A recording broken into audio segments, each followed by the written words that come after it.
Hello dear students, Jai Hind and very good morning to all of you. Dear students, today we will study one of the most famous lyric of Thomas Carey, who teaches us the lesson that we should not be after physical joy. In this poem, the poet glorifies the spiritual beauty, the beauty of mind and soul, which is true beauty.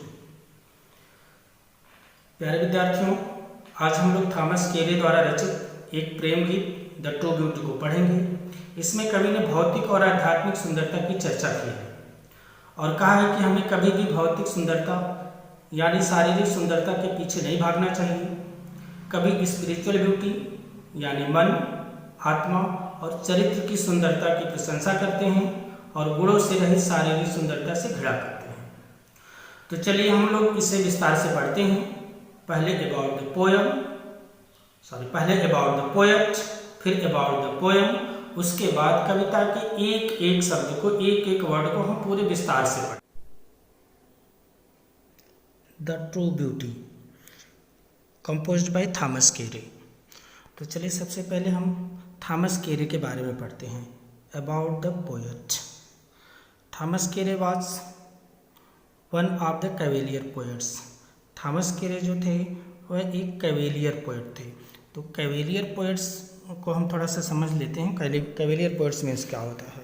Cavalier poets means poets of the 17th century who supported King Charles I during the English Civil War that was happened in 1642 to 1651। तो cavalier poets उन कवियों को कहा जाता है जो 1642 से 1651 के बीच जो इंग्लिश सिविल वार हुआ था उसमें एक कवि किंग चार्ल्स फर्स्ट को सपोर्ट किए थे। तो किंग चार्ल्स फर्स्ट को सपोर्ट करने वाले जो कवि हैं उनको कैवेलियर पोएट्स कहा जाता है। और कैवेलियर पोएट्स के जो प्रमुख पोएट्स हैं वो हैं रॉबर्ट शायरिक, रिचर्ड एल, थॉमस केरी जिनको हम अभी पढ़ रहे हैं, सर जॉन सकलिंग। और इसमें से जो अधिकतर पोएट्स थे दीज वेर कोटियर्स। अगर हम अपनी भाषा में कहें तो ये सब दरबारी कवि थे। तो जो लोग भी किंग चार्ल्स को सपोर्ट किए थे ऐसे सभी कवियों को कैवेलियर पोएट्स कहा जाता है। तो ये थॉमस केरी भी उन्हीं कवियों में से एक थे, इसलिए यहाँ लिखा गया है one of the Cavalier poets. तो यह एक कैवेलियर पोएट्स थे। Was born in West Wickham, और इनका जन्म वेस्ट विकहैम जो कि लंदन में है वहाँ पर हुआ था इन 1595, 1595 में। तो थॉमस केरी जो कि एक कैवेलियर पोएट थे, इनका जन्म वेस्ट विकहैम में 1595 ईस्वी में हुआ था। His father's name was Sir Matthew Carew. इनके जो पिताजी थे उनका नाम मैथ्यू केरी था। हु वाज अ मास्टर, जो कि एक मास्टर थे, एक एम्प्लॉय थे इन चांसरी में। अब चांसरी को भी थोड़ा सा हम लोग समझ लेते हैं। चांसरी का मतलब क्या होता है? Chancery means it was a type of high court. जिस तरह से इस समय हम अपने वहाँ देख रहे हैं हाई कोर्ट, फिर उसके बाद सुप्रीम कोर्ट, उसी तरह से जो चांसरी था ये एक हाई कोर्ट था। Court of Lord chancellor of England, ये जो इंग्लैंड के लॉर्ड चांसलर थे उनका कोर्ट था। तो उस कोर्ट का नाम चांसरी था। तो उसी चांसरी में जो थॉमस केरी के पिताजी मैथ्यू केरी थे उसी ऑफिस में एक मास्टर थे, मीन्स उसी में एक एम्प्लॉय थे, उसमें काम करते थे। He was educated at Corpus Christi Oxford. He was educated, इनकी शिक्षा दीक्षा हुई थी एट कॉब्स क्रिस्ट कॉलेज में हुई थी। और ये जो कॉब्स क्रिस्ट कॉलेज है यह ऑक्सफोर्ड यूनिवर्सिटी का कॉलेज है। तो इनकी शिक्षा दीक्षा ऑक्सफोर्ड यूनिवर्सिटी के कॉब्स क्रिस्ट कॉलेज में हुई थी। He got favour of King Charles first, इनको किंग चार्ल्स फर्स्ट का सपोर्ट भी मिला, उनका फेवर मिला। And was appointed to an office at his court, और इनको किंग चार्ल्स फर्स्ट के कोर्ट में नियुक्ति भी मिल गई, वहाँ पर इनको अपॉइंट कर दिया गया। He was a true disciple of Ben Jonson. जो थॉमस केरी थे ये बेन जॉनसन के सच्चे शिष्य थे। तो देखते हैं बेन जॉनसन कौन थे। Ben Jonson was English play writer and poet. जो बेन जॉनसन थे वो इंग्लिश के बहुत अच्छे प्ले राइटर थे और बहुत बड़े कवि भी थे। इंग्लिश पोइट्री और स्टेज कॉमेडी को इन्होंने बहुत ही ज़्यादा पॉपुलराइज किया था, तो इसीलिए इनका नाम बहुत ही सम्मान के साथ इंग्लिश लिटरेचर में लिया जाता है। तो उन्हीं बेन जॉनसन के सच्चे शिष्य थे। He was also influenced by John Donne, और थॉमस कैरी जॉन डॉर्ने से भी बहुत ही ज़्यादा इन्फ्लुएंस थे, बहुत ही ज़्यादा प्रभावित थे। तो जॉन डॉर्ने भी इंग्लैंड के एक बहुत बड़े मेटाफिजिकल पोएट थे। He was great metaphysical poet of England. तो इनसे भी ये बहुत ज़्यादा प्रभावित थे। So he wrote a fine elegy on Donne, इसलिए उन्होंने जॉन डॉर्ने के ऊपर एक बहुत ही सुंदर एलिजी लिखा। तो एलिजी एक प्रकार का गीत होता है, इसको हम एलिजी को शोक गीत कहते हैं। और कोई भी कवि शोक गीत तब लिखता है, एलिजी तब लिखता है जब उसका कोई बहुत ही नियर या डियर की मृत्यु होती है, तो उन्हीं को मेमोराइज करने के लिए, उनको अमर करने के लिए कवि जो होते हैं उनके ऊपर एक कविता लिख दे देते हैं, जिससे वह कवि मोर्टल हो जाता है, लोग उसकी कविता को पढ़ते हैं। तो जॉन डॉर्ने के ऊपर भी उन्होंने उनको श्रद्धा के रूप में उन्होंने एक उनके ऊपर एलिजी लिखा, एक शोक गीत भी लिखा। His longest and the masterpiece creation the rapture is a fine love poem. जो इनका मास्टरपीस क्रिएशन है, जो सबसे अच्छा इनका अच्छी रचना है, वो थी द रैप्चर। जो रैप्चर थी is a fine love poem, वह एक बहुत ही सुंदर प्रेम गीत था। ही also wrote a number of graceful song and lyric, और थॉमस कैरी ने बहुत सारे ग्रेसफुल सॉन्ग एंड लिरिक, गीत और संगीत को भी लिखे हैं। The true beauty is one of them. जो उनके ग्रेसफुल सॉन्ग और लिरिक हैं, उन्हीं ग्रेसफुल सॉन्ग और लिरिक्स में से द ट्रू ब्यूटी, जिसको कि हम पढ़ रहे हैं, उन्हीं में से एक ये भी है। The poet are highly musical, the poems are highly musical. इनकी जितनी भी कविताएं हैं वो सब बहुत ही ज़्यादा संगीतमय हैं, बहुत ही ज़्यादा म्यूजिकल हैं। तो चलिए अब अबाउट द पोएम पढ़ते हैं।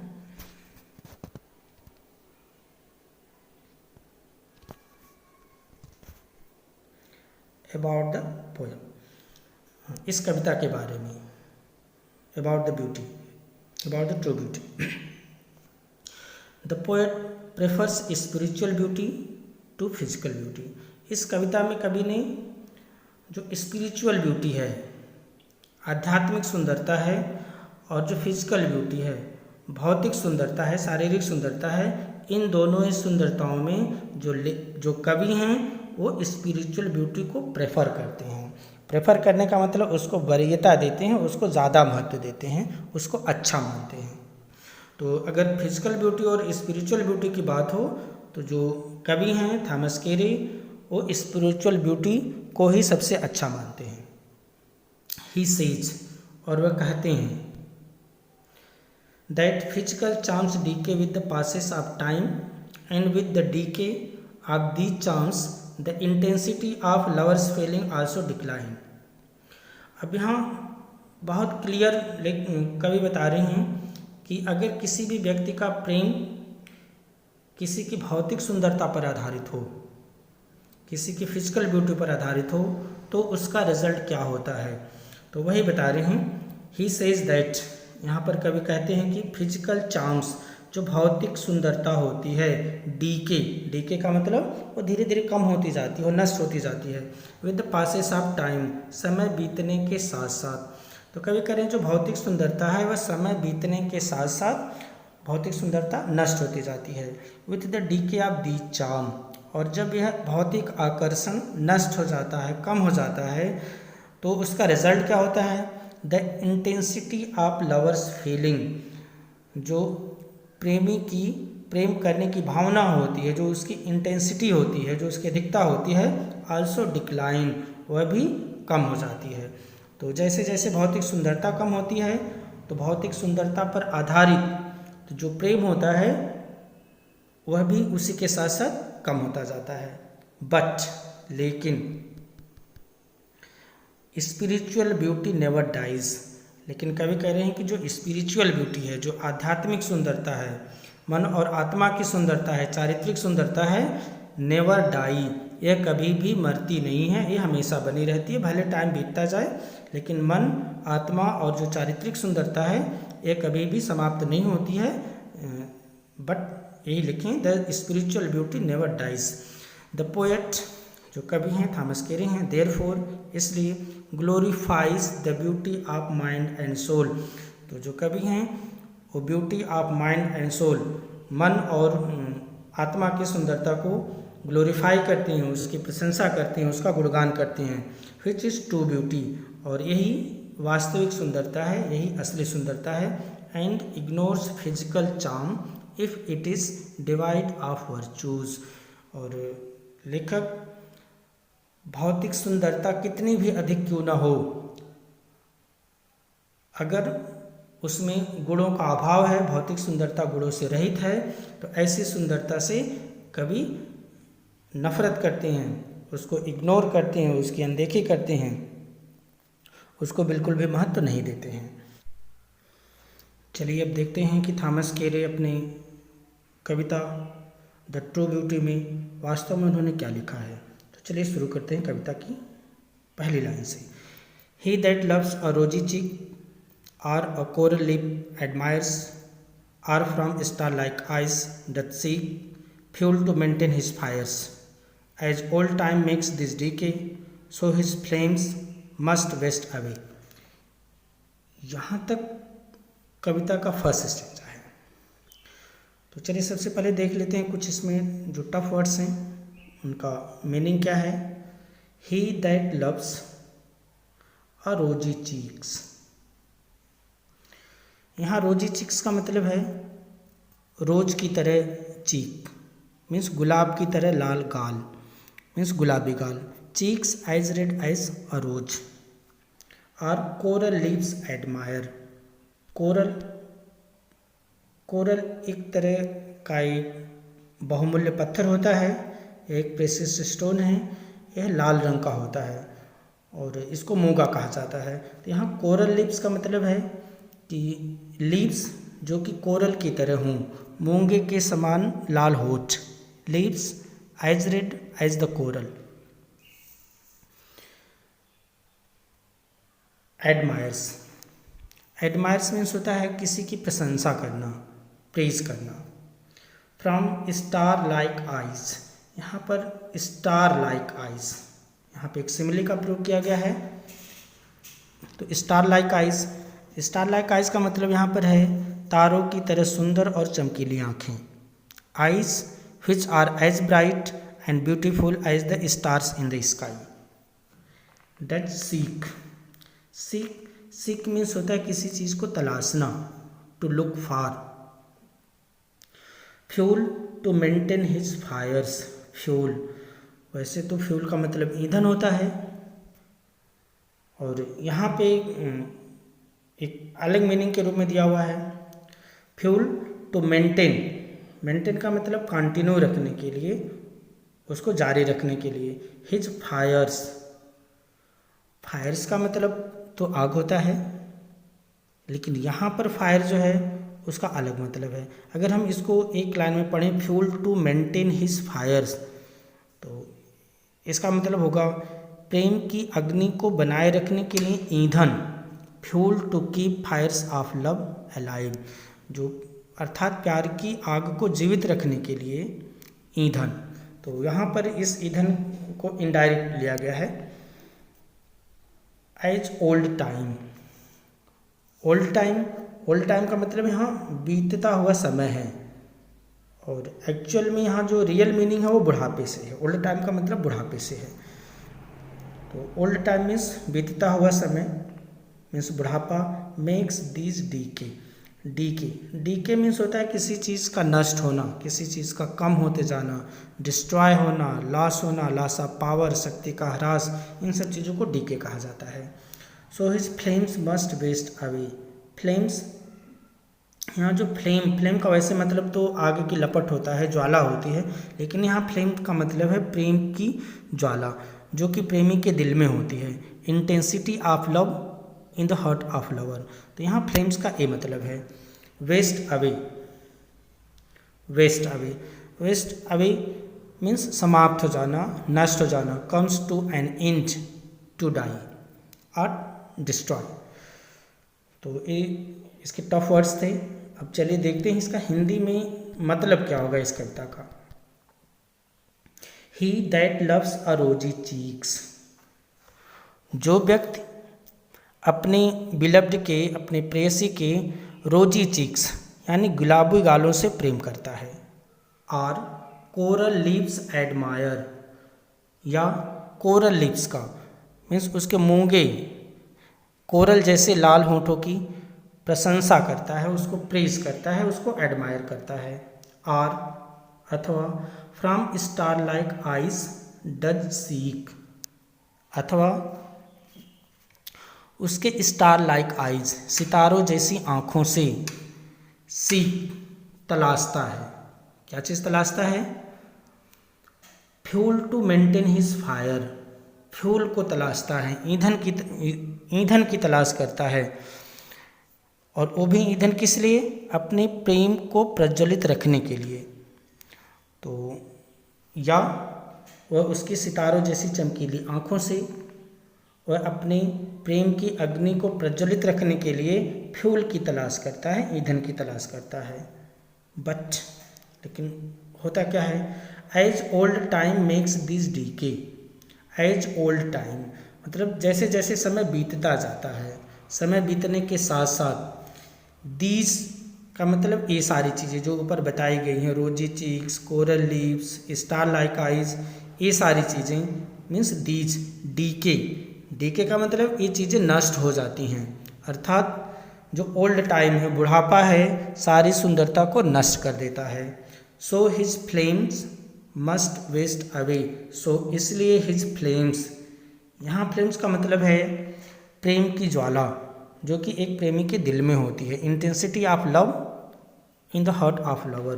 तो जो यह फ्लेम है मस्ट वेस्ट अवे, वह निश्चित रूप से समाप्त हो जाती है।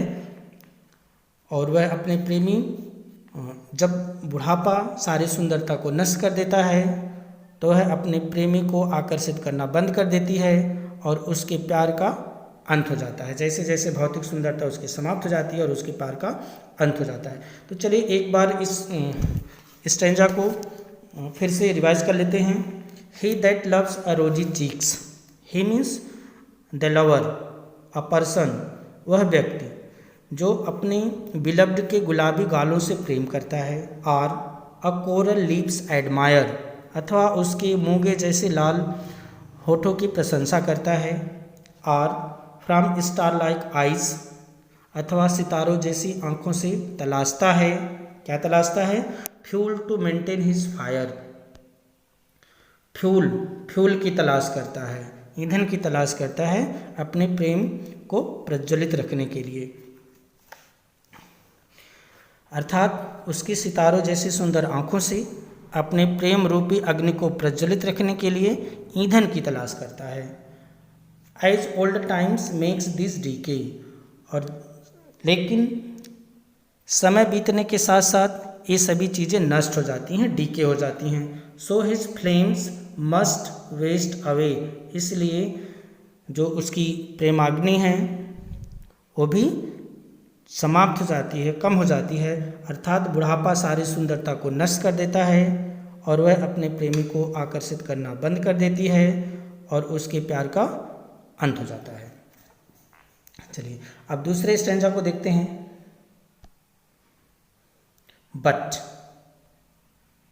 अ smooth and steadfast mind, gentle thoughts and calm desires, heart with equal love combined, candle never dying fires. Where these are not, I despise lovely cheeks or lips or eyes. तो चलिए इसका भी पहले एक बार मीनिंग देख लेते हैं। But लेकिन, smooth and steadfast mind, smooth means होता है दृढ़, निरंतर बना हुआ। स्मूथ मीन्स जो कंटिन्यू चलता रहे, फ्लोइंग रेगुलरली, फ्लोइंग कंटिन्यूसली।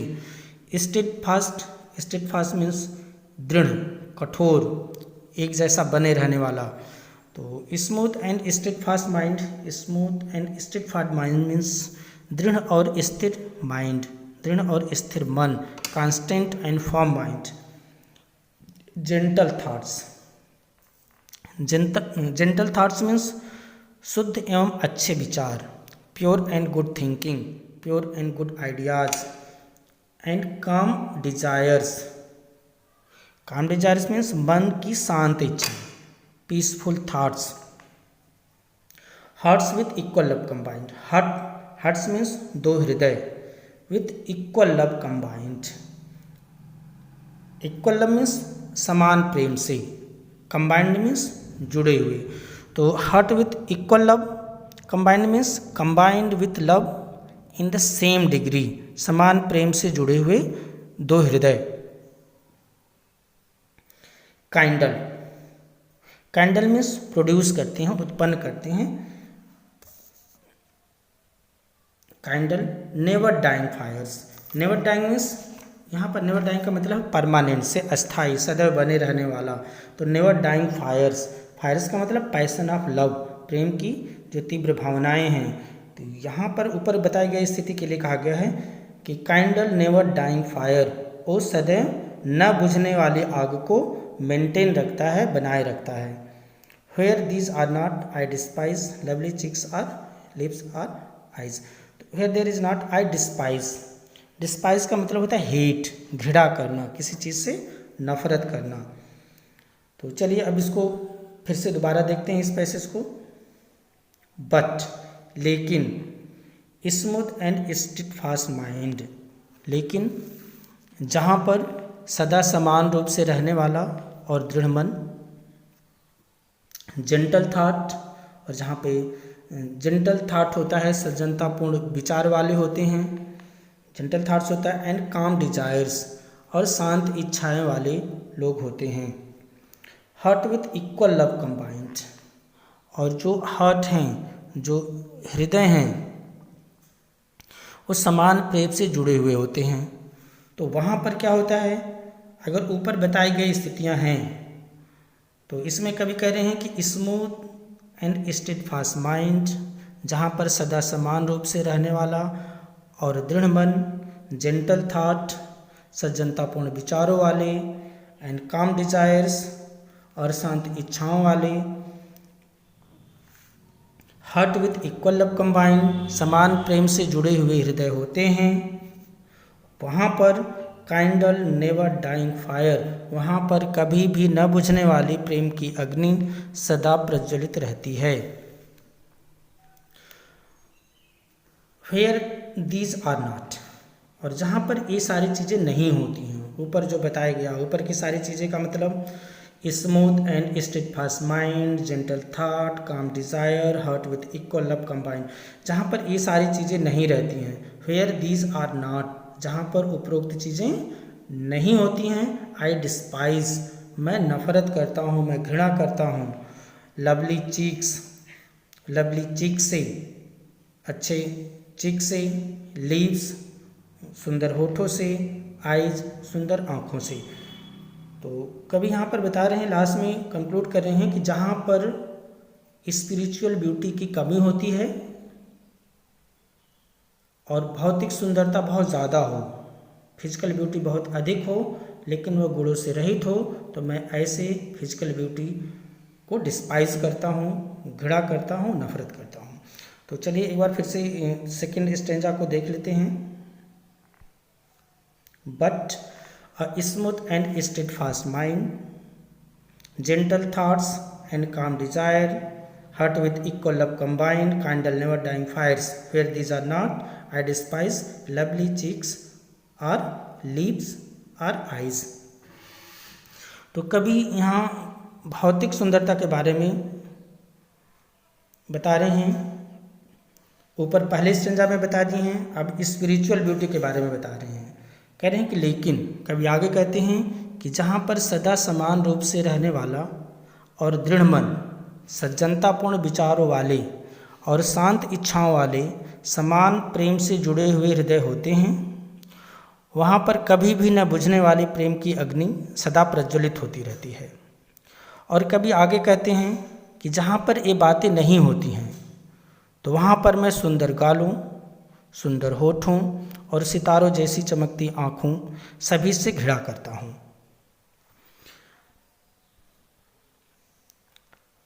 मैं आशा करता हूँ कि आप लोगों को यह कविता अच्छी तरह से समझ में आ गई होगी, क्योंकि मैं इसको इस तरह से बताया हूँ कि कमज़ोर से कमज़ोर विद्यार्थी भी इसको आसानी से समझ जाए। In the next video lecture मैं आपको इस कविता के सेंट्रल आइडिया और एक एक्सप्लेनेशन बताऊंगा। Till that goodbye, have a nice day, जय हिंद।